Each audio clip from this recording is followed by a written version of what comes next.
ଆପଣମାନଙ୍କୁ ମୋ ଚ୍ୟାନେଲକୁ ବହୁତ ବହୁତ ସ୍ୱାଗତ। ଆସନ୍ତୁ କିଛି ସାଧାରଣ ଜ୍ଞାନ ପ୍ରଶ୍ନ ଆଲୋଚନା କରିନେବା। ପ୍ରଥମ ପ୍ରଶ୍ନ ହେଉଛି ଏସିଆର ସର୍ବବୃହତ ଲୁଣି ଜଳ ହ୍ରଦର ନାମ କ'ଣ? ଏହାର ଉତ୍ତର ହେଉଛି ଚିଲିକା ହ୍ରଦ। ଆମ ରାଜ୍ୟର ବୃହତ୍ତମ ବନ୍ଦର କେଉଁଠାରେ ଅବସ୍ଥିତ? ଏହାର ଉତ୍ତର ହେଉଛି ପାରାଦୀପ। ସ୍ୱଚ୍ଛ ସର୍ବେକ୍ଷଣ ରିପୋର୍ଟ ଅନୁସାରେ ଭାରତର ସବୁଠାରୁ ସ୍ୱଚ୍ଛ ସହରର ନାମ କ'ଣ? ଏହାର ଉତ୍ତର ହେଉଛି ଇନ୍ଦୋର, ଯାହାକି ମଧ୍ୟପ୍ରଦେଶରେ ଅବସ୍ଥିତ। ଆମ ରାଜ୍ୟ ଓଡ଼ିଶାରେ ନଦୀ ଉପରେ ନିର୍ମିତ ଦୀର୍ଘତମ ସେତୁର ନାମ କ'ଣ? ଏହା କେଉଁଠାରେ ଅବସ୍ଥିତ? ଏହାର ଉତ୍ତର ହେଉଛି ଟି ବ୍ରିଜ। କଟକର ବୈଦ୍ୟେଶ୍ଵର ଠାରେ ଏହା ଅବସ୍ଥିତ।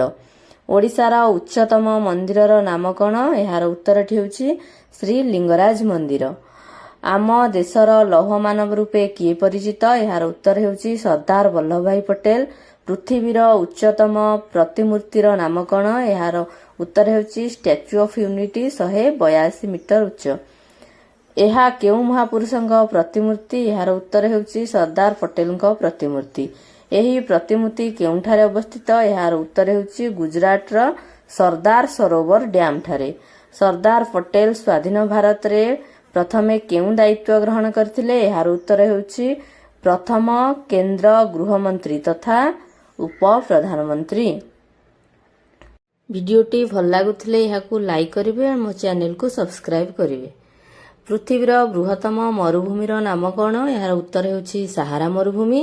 ଏହା କେଉଁଠାରେ ଅବସ୍ଥିତ? ଏହାର ଉତ୍ତର ହେଉଛି ଆଫ୍ରିକା ମହାଦେଶ। ଆମ ଦେଶରେ ଥିବା ମରୁଭୂମିର ନାମ କ'ଣ? ଏହାର ଉତ୍ତର ହେଉଛି ଥର୍ ମରୁଭୂମି। ପୃଥିବୀର ବୃହତ୍ତମ ଦ୍ୱୀପର ନାମ କ'ଣ? ଏହାର ଉତ୍ତର ହେଉଛି ଗ୍ରୀନଲ୍ୟାଣ୍ଡ। କାହାକୁ ଦ୍ୱୀପ ମହାଦେଶ ବୋଲି କୁହାଯାଏ? ଏହାର ଉତ୍ତର ହେଉଛି ଅଷ୍ଟ୍ରେଲିଆ ମହାଦେଶ। କେଉଁ ମହାଦେଶରେ ଜନବସତି ନାହିଁ? ଏହାର ଉତ୍ତର ହେଉଛି ଆଣ୍ଟାର୍କଟିକା ମହାଦେଶ, ଯାହାକି ସବୁବେଳେ ବରଫରେ ଆଚ୍ଛାଦିତ ହୋଇକି ରହିଥାଏ, ତେଣୁ ସେଠାରେ କୌଣସି ଜନବସତି ନାହିଁ। ବୈଜ୍ଞାନିକ କାର୍ଯ୍ୟକ୍ରମ ସେଠାରେ ଅନୁଷ୍ଠିତ ହେଉଛି। ସମସ୍ତ ଦେଶଙ୍କର କିଛି କିଛି ସଂସ୍ଥା ସେଠି କାର୍ଯ୍ୟ କରୁଛନ୍ତି। କେଉଁ ସ୍ଥାନ ଓଡ଼ିଶାର ଭାତହାଣ୍ଡି ରୂପେ ପ୍ରସିଦ୍ଧ? ଏହାର ଉତ୍ତର ହେଉଛି ବରଗଡ଼। କେଉଁ ସ୍ଥାନକୁ ଓଡ଼ିଶାର କାଶ୍ମୀର ବୋଲି କୁହାଯାଏ? ଏହାର ଉତ୍ତର ହେଉଛି ଦାରିଙ୍ଗବାଡ଼ି। ଆମ ରାଜ୍ୟର ସ୍ୱର୍ଣ୍ଣ ତ୍ରିଭୁଜ ଭାବେ କେଉଁ ସ୍ଥାନ ଗୁଡ଼ିକ ପ୍ରସିଦ୍ଧ? ଏହାର ଉତ୍ତର ହେଉଛି ପୁରୀ, କୋଣାର୍କ ଓ ଭୁବନେଶ୍ୱର। ଓଡ଼ିଶାର ରକ୍ତତୀର୍ଥ ରୂପେ କେଉଁ ସ୍ଥାନ ପରିଚିତ? ଏହାର ଉତ୍ତର ହେଉଛି ଇରମ। କାହାକୁ ଓଡ଼ିଶାର ଜୀବନରେଖା ବୋଲି କୁହାଯାଏ?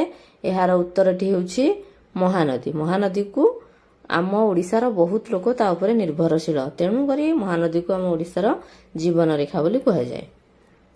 ଓଡ଼ିଶାର ବୃହତ୍ତମ ନଦୀ ମଧ୍ୟ ମହାନଦୀ। ତା ପରବର୍ତ୍ତୀ ପ୍ରଶ୍ନ, ଦ୍ୱିତୀୟ ବିଶ୍ୱଯୁଦ୍ଧ କେବେ ସଂଗଠିତ ହୋଇଥିଲା? ଏହାର ଉତ୍ତରଟି ହେଉଛି 1939 ମସିହାରୁ 1945 ମସିହା ପର୍ଯ୍ୟନ୍ତ।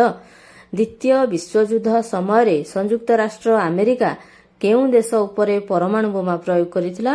ଏହାର ଉତ୍ତରଟି ହେଉଛି ଜାପାନ।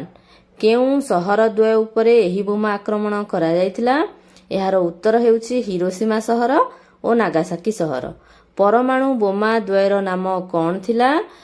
ପରମାଣୁ ବୋମା ଦ୍ୱୟର ନାମ ହେଉଛି ଲିଟିଲ ବୟ ଓ ଫ୍ୟାଟମ୍ୟାନ। ଫ୍ୟାଟମ୍ୟାନ ଓ ଲିଟିଲ ବୟ ଜାପାନ ଉପରେ ଆମେରିକା ଏହି ପରମାଣୁ ବୋମା ଦୁଇଟି ପକାଇଥିଲେ। ଓଡ଼ିଶାର କେଉଁ ସହର ନିମ୍ନ ପ୍ରଦତ୍ତ ନାମ ଅନୁସାରେ ପ୍ରସିଦ୍ଧ? ମନ୍ଦିର ମାଳିନୀ ସହର କାହାକୁ କୁହାଯାଇଥାଏ? ଉତ୍ତର ହେଉଛି ଭୁବନେଶ୍ୱର। ଇସ୍ପାତ ନଗରୀ କାହାକୁ କୁହାଯାଏ? ଉତ୍ତର ହେଉଛି ରାଉରକେଲା। ରେଶମ ସହର କାହାକୁ କୁହାଯାଏ? ଉତ୍ତରଟି ହେଉଛି ବ୍ରହ୍ମପୁର। ସିଲଭର ସିଟି କାହାକୁ କୁହାଯାଏ? ଉତ୍ତର ହେଉଛି କଟକ। ଶଙ୍ଖ କ୍ଷେତ୍ର ବୋଲି କାହାକୁ କୁହାଯାଏ? ଉତ୍ତର ହେଉଛି ପୁରୀ। ଅର୍କ କ୍ଷେତ୍ର କାହାକୁ କୁହାଯାଏ? ଉତ୍ତର ହେଉଛି କୋଣାର୍କ। ଯଦି ଭିଡିଓଟି ଭଲ ଲାଗିଥିବ ତାହେଲେ ଆପଣମାନେ ମୋ ଚ୍ୟାନେଲକୁ ସବସ୍କ୍ରାଇବ କରନ୍ତୁ। ଧନ୍ୟବାଦ।